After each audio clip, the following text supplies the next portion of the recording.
राम जय जय राम, श्री राम जय जय राम, श्री राम जय राम। एक साधना है, एक क्रम है। आज का भौतिकवादी युग अर्थ और काम के पीछे पागल हो रहा है, दौड़ रहा है। ये अंधी दौड़ है, ये भेड़ चाल है। एक भेड़ कुएं में गिरे ना, सारी भेड़ गिर जाए। वो एक के पीछे दूसरे, तो तुम 500 भेड़ एक लाइन में चला दो, एक एक करके, एक गिर जाए कुएं में, आगे तो सब गिरते चले जाए। शास्त्रों ने कहा है दुनिया भेड़ चाल है, भेड़ चाल। वो एक के पीछे एक लगे हुए, कोठी और कार, मकान और दुकान, पैसा और सेक्स, बस। पूछो तुम्हें शांति मिली है? पैसे में, सेक्स में शांति मिली? कोठी, कार, मकान, दुकान में शांति मिली है भैया? तो फिर पीछे क्यों दौड़ रहे हो? उन लोगों से पूछो जिनको सब कुछ मिल चुका है संसार का पदार्थ। हम तो 40 साल से घूम रहे हैं, बताया ना आपको। राजमाता सिंधिया ने कथा सुनी ग्वालियर में, 7 दिन बैठी रही। हमसे आके बोली महाराज कथा में जो शांति मिली, जो आनंद मिला, वो जीवन में कभी नहीं। हमने कहा कथा होती रहेगी, आपके तो काम बहुत है, अपना काम कर लिया करो। बोले सूरज यहां का यहां से निकलने लगे तो भी कथा छोड़ के नहीं जाऊंगा। ये सिंधिया के शब्द थे। जो शांति कथा में, बहुत दिन के जो दिल में कांटे चुभे हुए थे वो कथा से निकल गए, ये उनके शब्द थे। तो बड़े बड़े धनवानों के यहां हमको जाना पड़ा और कथा सुनानी पड़ी। और हमने पूछा, तो उन्होंने कहा दिल में कांटे चुभे हैं महाराज, शांति नहीं है। शांति मिलती है तो कथा में, परमात्मा के चिंतन में। बोलो वृंदावन। तो फिर अंधे होकर के धन के पीछे पागल क्यों हो रहे हो? ठीक है, गुजारे के लिए पैसे की जरूरत है, बिना पैसे के गृहस्थ जीवन चलता नहीं। हम एक बात कहा करते हैं, आपके टायर के ट्यूब में अगर बहुत कम हवा होगी तो पंचर हो जाए, और बहुत ज्यादा होगी तो बस्ट हो जाए। एक लिमिट में हवा होनी चाहिए। वो भरने वाला पूछता है बाबू कितने पाउंड? आप बताते हो 22 पाउंड, 26, 24 पाउंड, 28 पाउंड, 30 पाउंड, इससे ज्यादा नहीं। क्यों भाई? वो उतनी भर के मीटर में देखा, उससे ज्यादा होगी तो फू फू करके वो। हाँ, तो ये जो नोट ज्यादा आ जाए तो इनको भी थोड़ा, हाँ वृंदावन। ये बात अच्छी नहीं लगती जब नोट निकालने वाली बात कहो, तो ये चेलों को नहीं जमती है। श्रीमन नारायण नारायण नारायण,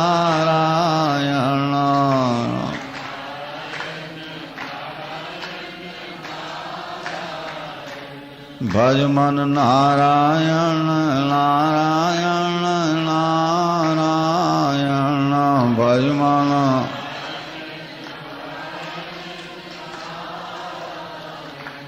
लक्ष्मी नारायण नारायण नारायण, लक्ष्मी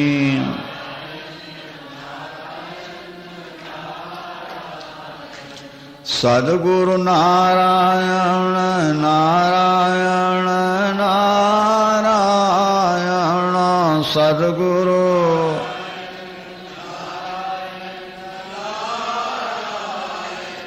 भज मन नारायण नारायण नारायण, भज मन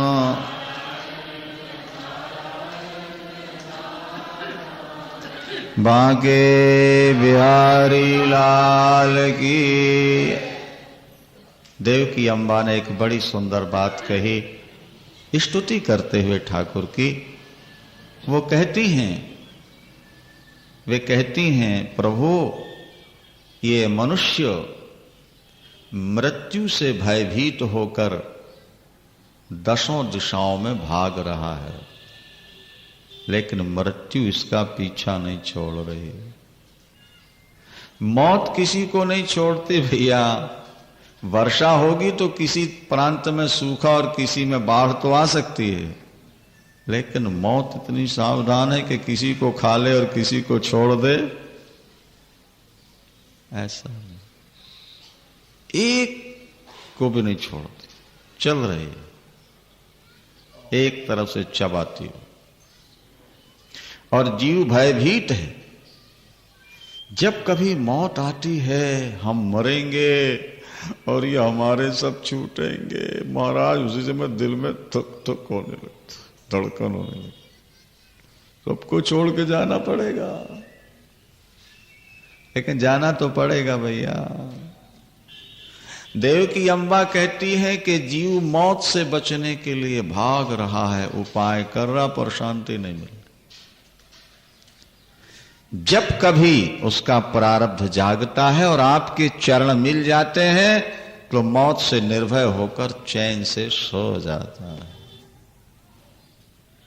जब तक ईश्वर नहीं मिलेगा, मृत्यु के भय से छुटकारा नहीं होगा, याद रख लेना अच्छी तरह। क्या?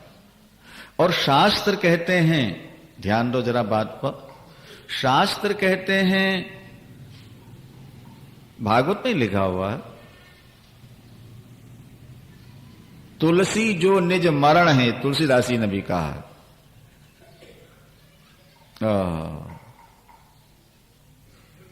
दुनिया में तुम्हारे पास सब कुछ है, उदय अस्तलो राज, सूर्योदय से सूर्यास्त तक तुम्हारा राज्य है, पर तुलसी जो निज मरण है तो आवे कौने काज।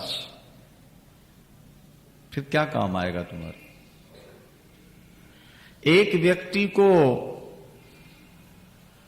बलिदान देने के लिए पकड़ के ले जाया जा रहा है।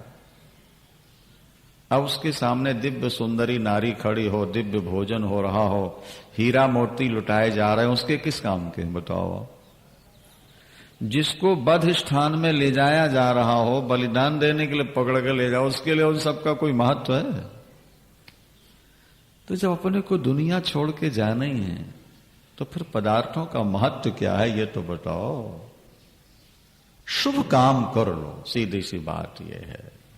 दो शरीर होते हैं व्यक्ति के, एक पांच भौतिक शरीर होता है, दूसरे यश शरीर होता है। यश शरीर, जिसकी कीर्ति गाई जाए उसको यश शरीर कहते हैं। मृत्यु के बाद तुम्हें कोई याद करने वाला रहना चाहिए, अमुक ने ये बहुत बड़ा काम किया, बस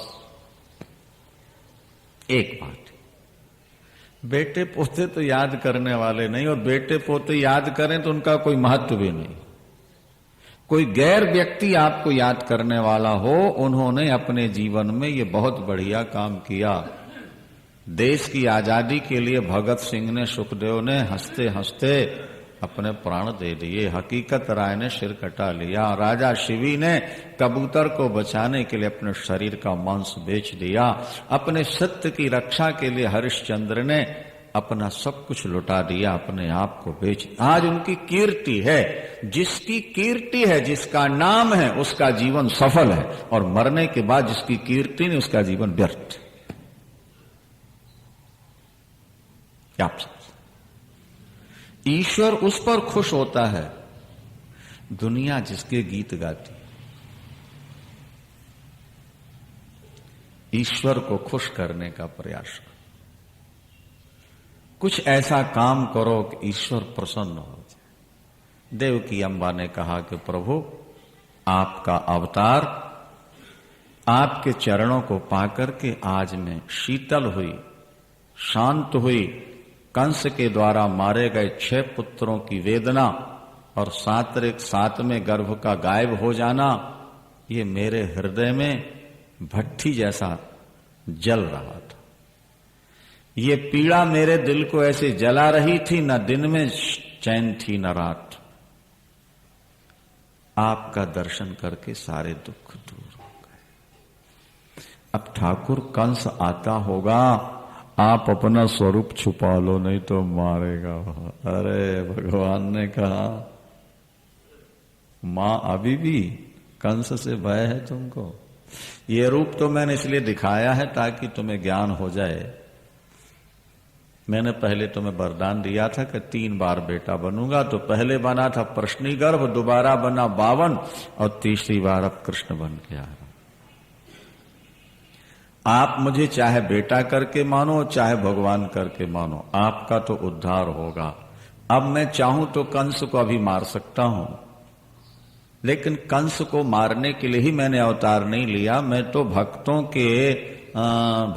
के भावों को पूर्ण करने के लिए, भक्तों के लिए लीला करने के लिए आया हूं, ताकि मेरे भक्त मेरी लीला गाते पढ़ते सुनते रहें, उनका कल्याण हो जाए। ऐसा करो, मुझको गोकुल छोड़ आओ और मेरी माया को वहां से ले आओ। हाँ, भगवान ने क्या कहा?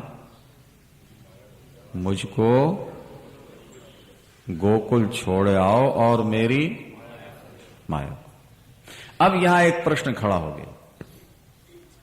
वसुदेव देवकी तो बंधे पड़े हैं, नहीं, और भगवान स्वतंत्र खड़े हैं। भगवान सोल्जर सिपाही ताले के होते हुए भी अंदर आ गए, और वसुदेव जी बाहर जा नहीं सकते। तो जो स्वतंत्र है वो परतंत्र से कह रहा है, जो बंधन मुक्त है वो बंधन युक्त से कह रहा है कि मुझको गोकुल छोड़ आओ, मेरी माया को ले आओ। अरे ठाकुर, आप स्वयं चले जाओ और माया को यहां भेज दो। भगवान ने कहा, मैं जा तो सकता हूं, माया को भेज भी सकता हूं, लेकिन मैं चाहता हूं कि आप ले चलें। मैं जा कैसे सकता हूं? पहली समस्या तो हथकड़ियां बेड़ियां हैं, दूसरी दरवाजे के ताले, तीसरे सोल्जर सिपाही शस्त्र लिए खड़ा है, और चौथे यमुना। इतने बड़े बड़े संकटों को पार करके मैं गोकुल जा कैसे सकता हूं? भगवान ने कहा, बस यही तो मैं दुनिया को बताना चाहता हूं। क्या? जो लोग मुझको स्वीकार करते हैं उनकी समस्याएं हल कैसे होती हैं, उनके काम अपने आप कैसे बनते हैं, बस यही तो दिखाना है दुनिया। आज का मानव ये कहता है मंदिर में आके, ठाकुर तू मेरा काम कर दे, मैं तेरा भजन करूंगा। क्या ये प्यार हुआ कि व्यापार हुआ? ये तो बताओ। क्या एसी महोदय, सीए महोदय, हम इतना रुपया देंगे, आप हमारी फाइल तैयार कर दो, तो ये प्यार है या व्यापार है? अच्छा, और फिर गारंटी है कि तुम पहले हमारा काम करो, पीछे हम तुम्हारा। तो भगवान अपने नाम लेवाने का इतना भूखा है कि पहले तुम्हारा काम करे तब तुम उनका नाम लोगे, उन पर एहसान करोगे। अरे बाबा, तुम दुनिया में व्यापार करने वाले भगवान के साथ भी व्यापार करते हो। भागवत में साफ शब्द है, नवई भृत्या सवई वणिक। व्यापारी को वणिक कहते हैं संस्कृत में, वणिक। वणिक से बनिया हो गया ना, वणिक वणिक, बनिया बनिया, बनिया, व्यापारी।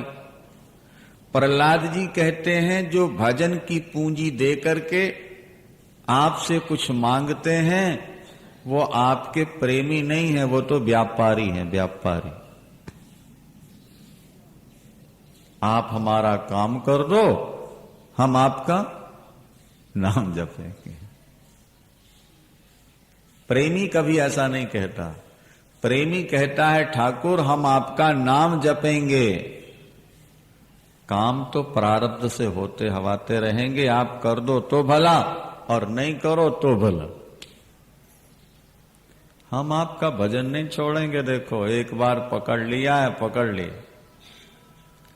भक्तों पर संकट आए हैं महाराज, भगवान भक्तों ने कहा और संकट दे दो, पर याद रखना ठाकुर, इस शरीर में अंतिम श्वास तक तुम्हारा भजन करते रहेंगे। बदनामी होगी तो हमारी नहीं, तुम्हारी होगी, तुम जानो। नरसी भगत हुआ है गुजरात में, नरसी, उसकी बेटी की बारात आ रही है लेने के लिए।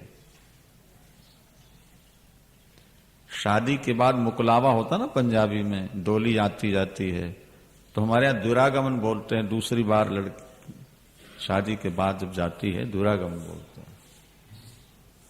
बारात आने वाली थी, घर में खाने को नहीं था। पत्नी रो रही थी कि बारातियों को क्या खिलाएंगे, बेटी को क्या पहना के भेजेंगे। और नरसी मुस्कुरा के कहते थे जिसकी बिटिया है वो अपने आप व्यवस्था करेगा, हमको चिंता क्या करनी है। अगर हम उसके बन चुके हैं और हमने अपना जीवन का भार सब उस पर छोड़ दिया, हमने अपना कुछ माना नहीं, तो वो अपने आप करेगा। और अगर हमने अपना मान रखा है तो वो नहीं करेगा। अब बदनामी होगी तो उसकी और यश होगा तो उसका। पत्नी कहती मेरी तो नाक कट जाएगी, बिटिया को ऐसे ही भेजेंगे केवल धोती पहना के, कुछ तो जेवर चाहिए, बारातियों को भोजन तो चाहिए। उन्होंने कहा देवी अब कटनी है तो कट ही जाएगी, कोई रुक तो सकती नहीं। अब तो मेरे सांवल शाह का कीर्तन करो मेरे साथ मिलके जो होना। दोनों पति पत्नी ने जब महाराज जोर का संकीर्तन किया और पसीने चूर चूर हो गए, होश नहीं रह गए। और जब बिटिया कमरे से बाहर निकली तो सिर से लेके पैर तक सोने और हीरों से मड़ी हुई थी। बोलो वृंदावन। मां दौड़ के गले लग गई, बेटी ये क्या है? तो बेटी ने कहा राधा रानी प्रकट हुई थी मां, और उन्होंने मेरा श्रृंगार किया मां बनकर, और अंदर सब कुछ भर गई हैं, देखो जरा। और अंदर जाके जब देखा मां ने तो किसी चीज की कोई कमी नहीं थी। और तब तो महाराज पत्नी आके नरसी के चरणों में गिर गई, बहुत रोई। उसने कहा मुझे माफ कर दो, मुझे नहीं पता था कि ठाकुर आपका अपना बन चुका है।